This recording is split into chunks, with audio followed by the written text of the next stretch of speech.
Hi, this is Scott Garibay, and today we're going to talk about Dungeons and Dragons, and we are going to talk specifically about the new Dungeons and Dragons film, Heretic, the 2024 A24 Hugh Grant film, which I consider a Dungeons and Dragons film because it is using a Dungeons and Dragons villain, which is Forge Fitzwilliam. Hugh Grant plays a villain in this film. By the way, spoilers for 2024 Heretic here.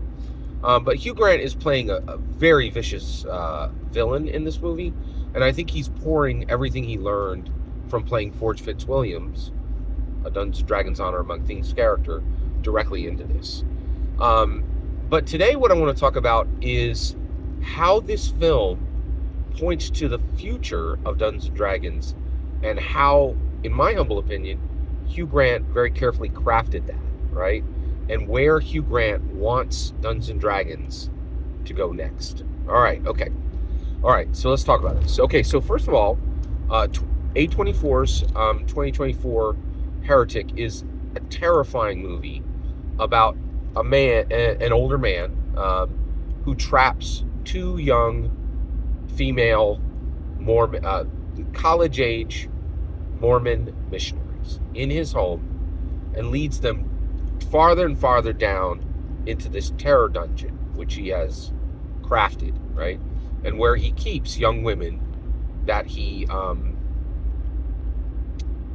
keeps in a cold place and feeds them as little food as possible, right? So that essentially they've lost everything, and he can control them. He can control these women. Very, very interesting, right? So essentially, absolutely fascinating film. So basically, Hugh Grant took this film, and I think the reason he took this film was to direct where the Dungeon Master and Dragon Master energy should be for the next 50 years of Dungeons and Dragons. Okay, so first of all, Dungeons and Dragons is highly connected. Dungeons and Dragons can only be understood by three axes. It can be understood on the intellectual axis, the emotional axis, and the spiritual axis, right? Intellect.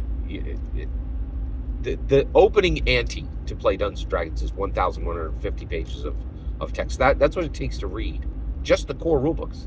You haven't even started with a single setting by then. That's just literally DMG, PHP, and MM, right? That's astonishing, right? So intellect is obvious. Emotion. You're going to have a player character die. You're going to be sad about that. You're going to see player characters die. You're going to be sad about that. NPCs are going to die. You're going to be sad about that. There's an emotional axis. Then finally, there's a spiritual axis. Where does that come in? Well, specifically, Dungeons & Dragons states with every single theme, with every single setting it's ever had, except Dark Sun, which has not been brought into 5e or VE. Okay. So I don't think it counts. But every single viable setting, it says God is real, right? Like this, gods or God is real. It says that the idea atheists are fools. That's the spiritual declaration of Dungeons and Dragons, right? You can't be saying, "Hey, gods aren't real" while you're getting healed by your cleric, right? It's ludicrous, right? So there's a spiritual axis, right? Well, what's interesting is we used clerics and paladins, right? We use clerics as heal bots, and we use clerics as smite bots for 50 years.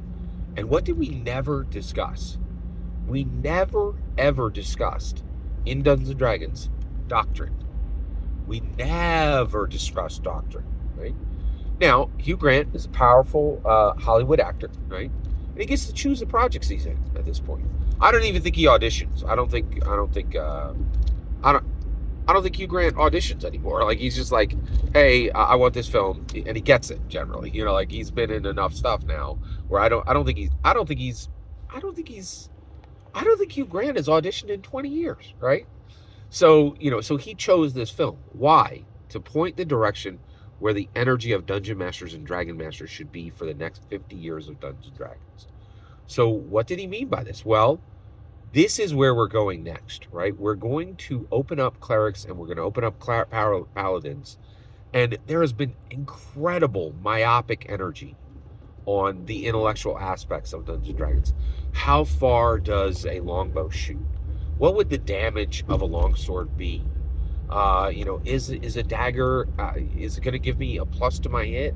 A plus, should there, without even magic, should there be a +1 or a +2 to hit, right?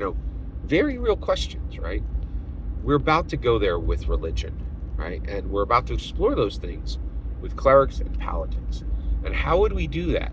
Well, we would start to open the question of doctrine, right?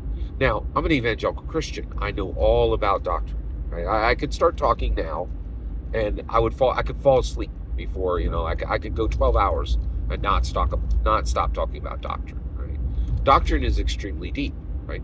Now, our depiction of spirituality, our depiction of religion, our depiction of doctrine for the last 50 years was ludicrously cartoonish, right? And the D&D community allowed it. They didn't care, right? And the reason why was they were like, oh, we got to get longbows right. And this is not a joke. Literally entire tabletop role-playing games to counter D&D were written just because people thought that the longbow, damage die was wrong, right? That's not an exaggeration. Multiple TTRPGs came from that one question, right? But in the next 50 years, I think Hugh Grant is saying he wants the Dungeons & Dragons community, the Dragon Masters and Dungeon Masters, to focus very specifically on doctrine, right? To begin to explore the doctrine of Pelor, to begin to explore the doctrine of any deity that a cleric picks up. Now, in addition to that, I think he wants us to think very carefully about what the followers would do, right? This movie looks at what Mormons are willing and capable of doing, right? Which is very interesting for their church, right? And at this point, our depictions of clerics and paladins has been cartoonish, right? But I think, being a Dungeons & Dragons star, having starred in a Dungeons & Dragons film, having researched Dungeons & Dragons in order to understand Dungeons & Dragons, I think Hugh Grant is pointing the Dungeons & Dragons community to a myopic depiction of spirituality, religion, and doctrine within Dungeons & Dragons. And this is important because we're starting to open up these other gates, right?